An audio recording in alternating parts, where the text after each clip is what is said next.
So let's go over here to Dr. Chaim Beinart in his book, The Atlas of Medieval Jewish History. And my title is How the Jews Managed to Survive the Middle Ages. So far, there have been minor massacres and different problems here and there, but up until this time, we haven't seen really the worst of it all in this book. So here we come to a picture of the Mediterranean basin. We're going to be dealing with that. Let's come over here first and read this little blurb he has at the top to try to explain to us what's going on in Jewish commerce at this time.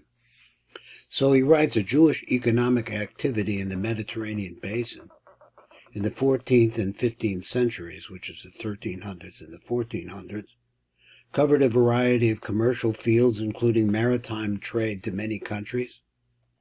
Jews were partners to trade agreements with ship captains. The captain carried out the commercial transaction, and the Jew financed the merchandise.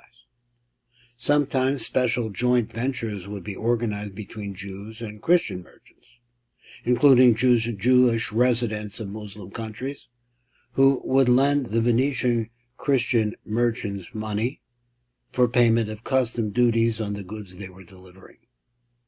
A number of ports, like for example on Crete, had special inns for Jewish travel. I guess we would say kosher inns. Many Jews served as agents in the trade between Europe and Muslim countries. Jewish commercial activity was considerable, despite many restrictions. Jewish passengers were limited to 4 per ship per voyage. Some captains refused to carry Jewish passengers to Egypt. Venice forbade sea captains to carry Jewish passengers bound for the Holy Land, and Mamluk rulers in Syria and Egypt generally oppressed their Jewish citizens. European trade in the 14th and 15th centuries developed considerably in comparison with that of the Redanites in the 9th to the 11th centuries. Credit facilities and methods of finance improved, and trade routes were shorter and safer. Jews in their various places of residence played an important role in this trade. So we're going to come over here and see a little bit more. This is the map. Give you an idea of the Mediterranean basin. Just to give you an idea, here's Black Sea. And this would be the Turkish areas. And we'll see over here that there's some detail there. Here is Spain. Spain is one of the dark places in history for Jews. One of the darkest places in history. Spain, the Kingdom of Portugal, the Kingdom of Aragon. And here is the, this is where the last places where you might find the Muslims. Now, for the purpose of understanding this a little bit better, let's look at some of these drawings. This area here where we see the lines scattered like this, major trading areas of Venice and Genoa in the Mediterranean. Now, this blue here, I guess, I'm not sure which blue he's talking about, was Venice. So Venice is actually here. There is Venice, and these are the blue areas, I guess, here, and all the way through here. Many different important places where you see the darker color. Then another place, which is Genoa, also had significant holdings. But I'm not sure which one they are according to the map. It sounds like it's this area here, but I can't be sure because it looks, I'm not sure I see any of this exactly. Moving on, these arrows represent the trade routes of Venice and Genoa. And over here we see some places like right here, over here, in Candia, in Tripoli, there were Jewish hotels. Why not? Jews pay good money. Now, here we have the difference between the Ottoman Empire. Now we're looking at Turkey now. And still areas which are controlled by the Byzantines. So here's this Byzantium It's going to be this light blue. That's what I think it is. And then Adrianople, all of these places are controlled by the Ottomans. Let's go to the numbers, see some of the ideas. These are bits of evidence that he had found of the existence of Jews. So here we have the port of Marseille, which goes to Corsica and goes over to Genoa. Embarkation port for Jews, only 4 Jews allowed per voyage. Number 2, let's find this number 2. Number 2.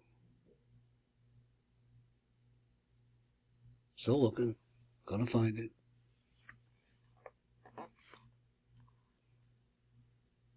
Anybody see number 2? There's 4, 8, 9, 6, 7, 3. Must be over this way. 2. Jews are partner to maritime trade agreements. So here we have all of these. This is the trade routes. Number 3. 1332 to 1330 under Venetian rule. That is Salonika, because the Venetians, you see, in this area made a lot of money. And they had ports and many other things. Number 4. Jews supply inhabitants with grain, wine, perfume, and spices. And where are we looking? We're looking at Smyrna.